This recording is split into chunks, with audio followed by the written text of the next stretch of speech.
बिस्मिल्लाहिर्रहमानिर्रहीम। अस्सलाम वालेकुम। अपने लेक्चर का आगाज़ हदीस नबवी सल्लल्लाहु अलैहि वसल्लम से करते हैं। अल्लाह के नबी सल्लल्लाहु अलैहि वसल्लम की हदीस का मफ़हूम है, रिश्तेदारों को सदका देने का दोहरा सवाब है। एक तो सदका देने का और दूसरा सिला रहमी करने का। आज के लेक्चर में हम इंटरफेरेंस की मदद से बनने वाले न्यूटन रिंग्स को स्टडी करेंगे। तो सबसे पहले ये न्यूटन रिंग्स क्या हैं? ये सर्कुलर ब्राइट और डार्क रिंग्स हैं जो इंटरफेरेंस की वजह से बनते हैं। हमारे पास एक इस तरह का लेंस होता है जिसकी दोनों साइड कन्वेक्स होती हैं, इधर से भी कन्वेक्स इधर से भी कन्वेक्स। इसको हम बोलते हैं बाई कन्वेक्स लेंस।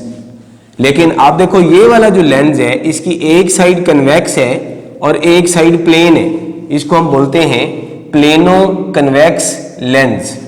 ये इसके नीचे ग्लास प्लेट है तो इसका नाम हम जस्ट ग्लास प्लेट रख देते हैं। और ये यहाँ पर ये एयर है तो ये एयर की एक थिन फिल्म बन रही है तो इसको हम एयर फिल्म या थिन फिल्म ऑफ एयर कह सकते हैं। हम यहाँ पर जो प्लेनो कन्वेक्स लेंस यूज करेंगे वो हम लॉन्ग फोकल लेंथ वाला यूज करेंगे ताकि वो ज्यादा लाइट को कन्वर्ज या ज्यादा रिफ्रैक्ट ना करे।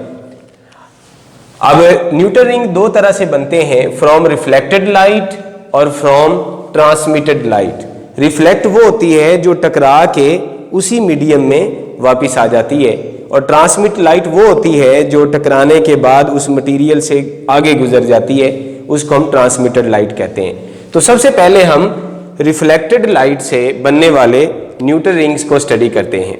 तो फर्ज करो ये हमने प्लेनो कन्वेक्स लेंस को ग्लास प्लेट के ऊपर रख दी है और ये दरमियान में एयर की थिन फिल्म मौजूद है। यहाँ पर हमने मोनोक्रोमेटिक लाइट को फॉल किया है। अब देखिएगा क्या होगा, कुछ लाइट तो इधर से ही रिफ्लेक्ट होके वापस चली जाएगी, लेकिन कुछ लाइट यहाँ से रिफ्रैक्ट होगी, यहाँ टकराएगी और फिर यहाँ से रिफ्लेक्ट होके वापस जाएगी। तो आपने पढ़ा है इंटरफेरेंस करने के लिए एक ही लाइट का दो कोहेरेंट सोर्स में स्प्लिट करना जरूरी है। तो यहां पर भी इस थिन फिल्म ने एक ही लाइट सोर्स को दो कोहेरेंट सोर्स में स्प्लिट कर दिया। कुछ लाइट यहां से रिफ्लेक्ट होके वापस चली गई, यानी प्लेनो कन्वेक्स लेंस की लोअर सरफेस या इस एयर फिल्म की अपर सरफेस से। कुछ लाइट यहां से रिफ्रैक्ट हुई, ग्लास प्लेट से टकरा के वापस गई, यानी ये रिफ्लेक्ट हुई है ग्लास प्लेट की अपर सरफेस से या एयर फिल्म की लोअर सरफेस से। तो आपने देखा एक ही लाइट रे दो कोहेरेंट सोर्स में स्प्लिट हो गई। अब इन दोनों में पाथ डिफरेंस पैदा हो गया। ये जो रिफ्रैक्टेड रे थी वो ज्यादा पाथ कवर कर रही है, तो इन दोनों में पाथ डिफरेंस अगर लैम्डा के मल्टीपल में होगा तो हमें यहाँ पर कंस्ट्रक्टिव इंटरफेरेंस ऑब्जर्व होगा, और अगर ये ऑड लैम्डा बाई 2 होगा तो हमें यहाँ पर डिस्ट्रक्टिव इंटरफेरेंस ऑब्जर्व होगा। अगर फर्ज करो इसी जगह पर कंस्ट्रक्टिव है तो ठीक उतने ही फासले पर इधर भी कंस्ट्रक्टिव होगा, बल्कि इस आर रेडियस पे चारों तरफ कंस्ट्रक्टिव होगा और हमें एक ब्राइट रिंग नजर आएगा। अगर इस जगह पर डिस्ट्रक्टिव है तो ठीक इसी फासले पर इसी रेडियस पर चारों तरफ डिस्ट्रक्टिव होगा और हमें एक डार्क रिंग नजर आएगा। तो इस तरह रिफ्लेक्टेड लाइट से डार्क और ब्राइट रिंग्स पैदा हो जाएंगे। रिफ्लेक्टेड लाइट से जो न्यूटन रिंग बनते हैं उनका याद रखना सेंटर डार्क होता है। अब इसके डार्क होने की लॉजिक देखते हैं। ये जो पॉइंट ऑफ कांटेक्ट होता है लेंस और ग्लास प्लेट का, यहाँ पर एयर फिल्म की थिकनेस हकीकत में जीरो नहीं होती, तकरीबन जीरो होती है। इफेक्टिवली आप कह सकते हैं एयर फिल्म की थिकनेस जीरो है। तो यहाँ पर जो पाथ डिफरेंस पैदा होगा वो एयर फिल्म की थिकनेस की वजह से नहीं होगा, लेकिन कुछ लाइट जो यहीं से रिफ्लेक्ट होके वापस चली गई है ग्लास प्लेट की लेंस की लोअर सरफेस से, वो तो रेयर मीडियम से रिफ्लेक्ट हुई है, उसमें कोई भी पाथ डिफरेंस या फेज चेंज नहीं आएगा। लेकिन कुछ लाइट जो यहां से रिफ्लेक्ट होगी, यहां से इस जगह से, यानी ग्लास प्लेट की अपर सरफेस से, ये डेंसर मीडियम से रिफ्लेक्ट हो रही है, तो इसमें एडिशनल 180 का फेज चेंज आ जाएगा या λ/2 का पाथ डिफरेंस आ जाएगा। और जब दोनों लाइट में पाथ डिफरेंस λ/2 होगा तो इन दोनों में डिस्ट्रक्टिव इंटरफेरेंस होगा, जिसकी वजह से सेंटर डार्क बन जाएगा। तो सेंटर डार्क है due to reflection from denser surface, तो an additional path difference λ/2 is introduced. तो इस डेंसर मीडियम से रिफ्लेक्शन की वजह से एडिशनल λ/2 का पाथ डिफरेंस पैदा हो गया है। जब ट्रांसवर्स वेव डेंसर मीडियम से रिफ्लेक्ट होती हैं तो उनमें 180 का फेज चेंज या λ/2 का पाथ डिफरेंस पैदा हो जाता है। अब हम देखते हैं ट्रांसमिटेड लाइट से न्यूटन रिंग कैसे बनते हैं।